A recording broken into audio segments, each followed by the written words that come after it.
For this video, we will concentrate on some of the more popular ways to customize Windows 10. Background, the lock screen, themes, and the taskbar. First, we will personalize the background.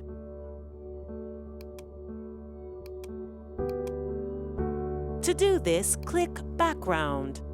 We have a choice between Picture, Solid Color, and Slideshow. Solid color is exactly that, changing your background to a solid color.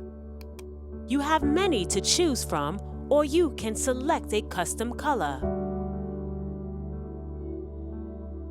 If you have photos in your Pictures folder or anywhere else on your computer, selecting Slideshow would randomly display photos from that folder as your background. For now, I think I will go with the blue Windows logo as my background. Colors lets you really customize aspects of your experience with whatever colors you like. You can let Windows automatically select the color from the background image you're currently using, or you can select your favorite color from the large selection below. Also, here in Colors, you can choose if you want the taskbar and the Start menu to feature the color you've chosen, as well as choose whether you want your apps to appear in light or dark mode. You can also customize your lock screen. This is the screen you will see when you log into Windows 10.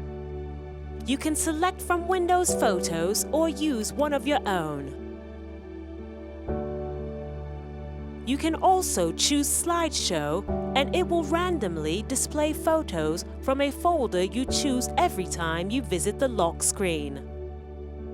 Themes are groups of background images, colors, sounds, etc. that make up a specific experience within Windows. There are some preloaded themes to choose from, or you could find more themes in the Microsoft Store. Within a theme, you can also choose to change one aspect of the theme to suit your taste. For instance, I like this theme, but I would love the color to be a little brighter. There, that's more like it. Lastly, there is the taskbar. You can lock or unlock the taskbar. You can have the taskbar hide from view until you need it for something. You can make the icons in the taskbar smaller. This really helps if you've loaded your taskbar with shortcuts to applications.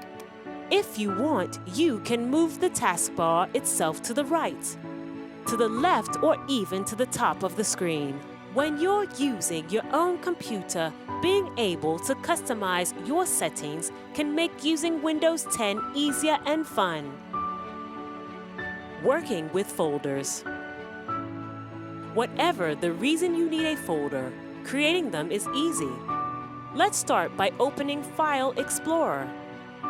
You can either find it in your taskbar or you can search for it in the search bar. I want to create a new folder for some of my business documents. So, I will create a folder called Business, and since I want to find it easily, I will create it inside my Documents folder. Here, I go to the top and click the Home tab, and then select a new folder. Notice the name of the folder is highlighted. Windows now wants me to rename the folder what I would like it to be called. Click within the name, select all of New Folder, then rename the folder Business, and click Enter. There is my new folder. Now that I have my new folder, how do I create a file? To do this, let's go back into that new folder I just created. Once in the folder, again go to the Home tab and select the new item drop-down list. We're now presented with the selection of new types of files we can create. Once we select one, like Microsoft Word document or text document, it will create a document in your folder. Once it is created, like when we created the new folder, it is waiting for you to rename the file. Let's say I am an author and thinking of writing a new book, and I want to create a list of types of books I may write. So let's call this file Book Ideas. Now that the file is created, we can open it and edit. Okay, so I may have named that file wrong. Instead of Book Ideas, I should have named it Book Types. So, now I need to rename the file. To do this, just find the file in the folder and click it. Then go to the Home tab and select Rename. Now I can rename it. Now that I think about it, I created that file in the wrong folder. It should have been created in a folder I've already created called New Book. So, let's move into that folder. To do this, select the file, go to the Home tab, and select the Move To drop-down list. There are several selections of where we may want to move that file. The folder I want to move it to is not listed, so I can select Choose Location. There is my folder. Select it and click Move, and it disappears from the current folder. And here it is, the new folder. That was pretty easy. Actually, I like it back in that other folder better. Another way to move files is to drag and drop them.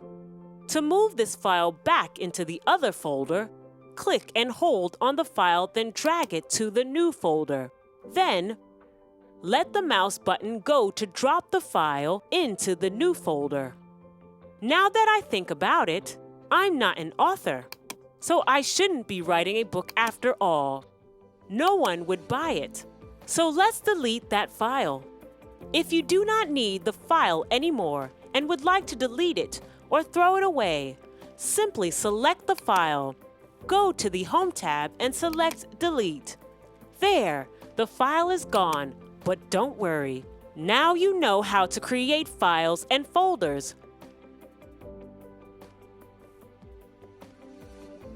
As you use your computer, you will usually work within different views that we call windows. In fact, that's why we call it Windows. In this video, we're going to explore what windows are and how to use them within the Windows 10 operating system. Any application or program that we open and view in the operating system is a window. Here, I will open File Explorer. That is a window. I will open Microsoft Edge as well. There is another window. These two programs or windows operate independently from each other. They can be moved around anywhere you want them to reside on your desktop. This is pretty cool, but it's just the beginning.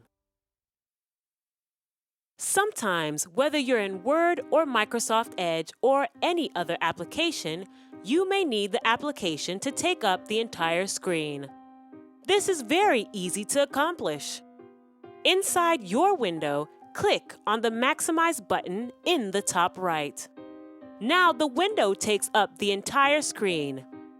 If that's a little too large of a window, you can return it to the size it was before by clicking the Restore button. Instead of closing the window completely, you can minimize the window by clicking the Minimize button in the top right. To reopen or restore the window, simply find the icon of the window you minimized and click it. Now here is where it gets interesting. If I need to have two applications open at the same time, let's say I'm researching and writing a report and I need Microsoft Edge and Word open. There is a very handy way to make sure they are open to the same size and do not overlap each other. Let's open Word and create a new document. Then click on the top of the window and drag it to one side of the desktop. Once you see the highlight here, let go of the mouse button and the window snaps to that half of the screen. Let's now open Microsoft Edge and drag it to the other side of the desktop and drop it. Now, they both have half the screen, and it's easy to go back and forth between them. You can also use this method to work between the two open windows. Let me open two folders. I will open Files and place it over here to the right. Then I'll open more files and place it to the left. I need to move files from one folder to the other.